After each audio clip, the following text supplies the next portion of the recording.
Danny Flexen here for SecondsOut. Delighted to be joined by Eddie Hearn. Eddie, how are you? Very well, thank you, mate. Very well. Good to see you. Let's start here. Joshua Buatsi, Craig Richards.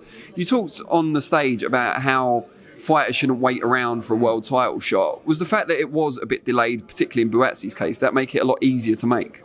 Yeah, I think you've got so many fighters domestically in the division waiting for a shot at the world title. You know, Callum Smith, probably the best example, because all he really wants is a shot at the title. Buatsi, the same. Craig Richards has had one but wants another. Anthony Yard, Callum Johnson. And when they all evaporate, like they have done with Canelo fighting Bivol and Beterbiev fighting Joe Smith, what are you going to do? I mean, we made a massive offer to Anthony Yard to fight Joshua Buatsi. Massive. I couldn't believe he didn't take that fight because he said, no, we want to wait for Joe Smith. I'm like, Joe Smith's fighting Beterbiev. What are you going to do? Wait a year for that fight? So this is a really good example of two guys that have gone, do you know what? I'm not going to wait around. I'm going to have a big fight for big money, and I believe I can win. And both these guys believe they can win the fight. And, you know, if they win the fight, they're going to go on and be in a fantastic position, and they're going to be ready for a shot at the world title. Why is there no venue as yet? I know you said you're going to announce it tomorrow. I think everyone assumed it'd be the O2. Yeah, we're working on the O2 as well, and Copper Box as well. It's just trying to move a few things around with previous bookings and stuff like that. So we hoped that we'd have it in a position to announce today, but it's going to be tonight. Was there ever any consideration of doing it more south in London? I know it's southeast technically. I mean, Crystal Palace Football Club is really the only choice. And I don't like doing football shows when you sell 15,000 or 20,000. Like, it's quite awkward. And that's a good number. But it's just hard to make it look good, and it doesn't feel right on the night. I'd rather go into the O2, do a great crowd, sell out the Copper Box, wherever it is. And this is a fight that you've seen with Liam Smith against Anthony Fowler. This is so similar. You know, people get excited about good domestic fights. The difference with this one is this is a domestic fight with two blokes from Croydon, but also two guys that are world-class light heavyweights, and it's a really good fight. Where does the winner find themselves on the world stage, and what happens to the loser as well? I think you're notching up that queue. You know, as I said, you've got Buatsi, you've got Richards, you've got Callum Smith, you've got Yard, you've got Johnson. Being involved in a high-profile fight that a lot of people get excited about and winning in style puts you at the top of that list. So these guys have got to get active. You know, if you can't get a shot at those guys, which you can't at the moment, get active and be in big fights. Do you think this would have been on Sky Sports box office if you were still with Sky? No. Could we have made it? Maybe.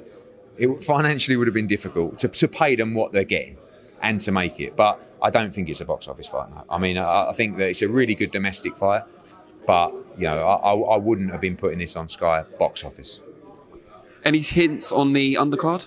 Good undercard, actually. Putting it together, we'll announce in... I mean, actually. Yeah, actually. No, they are, actually. But funny you should say that. But we're looking to announce by the end of play Friday. Another world title fight on the card as well. And some good London talent in big fights. So I think we've got a good chance here to do a really good gate. But we've got to have a solid undercard as well.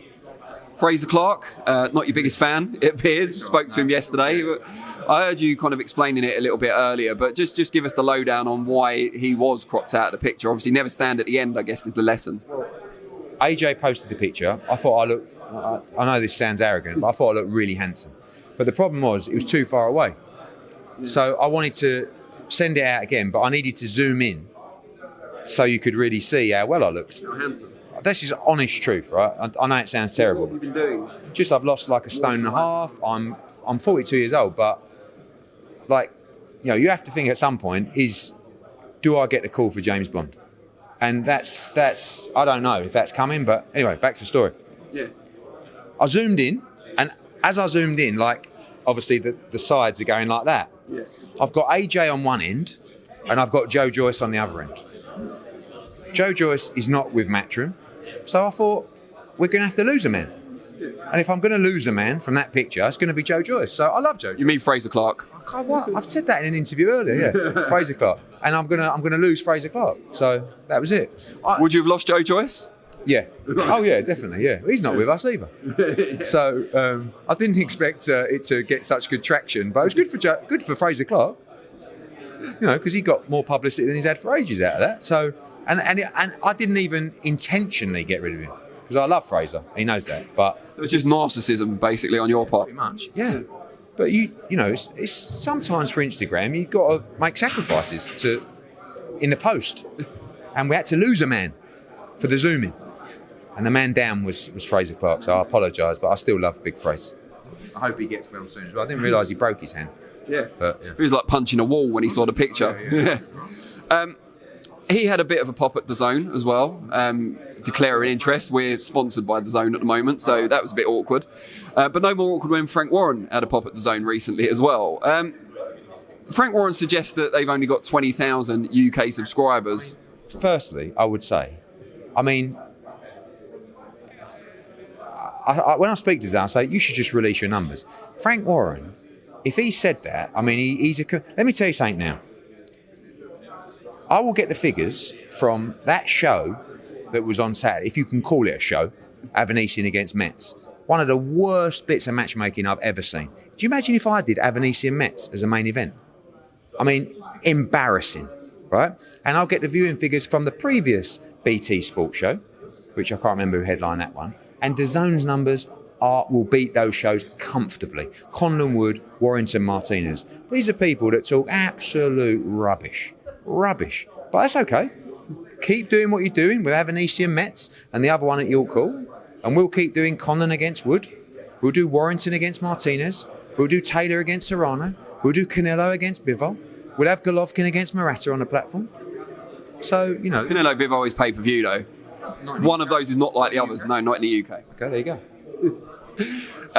Can you give us a ballpark on what the subscription figure actually is? That's for DAZN, but the subscription is, things are going extremely well. America is absolutely flying, has been for a long time now, and the numbers in the UK are fantastic. You've seen, obviously, you had a position when the price point was £1.99 a month after Canelo against Billy Joe Saunders, where the numbers were huge from that, and now we move into a $7.99 subscription.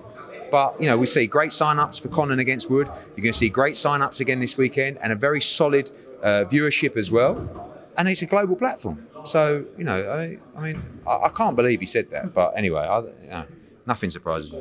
Talking of things that you might think are crazy that Frank Warren said on this week's edition of Frank Warren Says Crazy Things, he suggested that the idea of you leveraging your own profile to help DAZN, which is something you talked about when the launch happened back in the summer, was just crazy. And then he started referring to the sparring session, of course.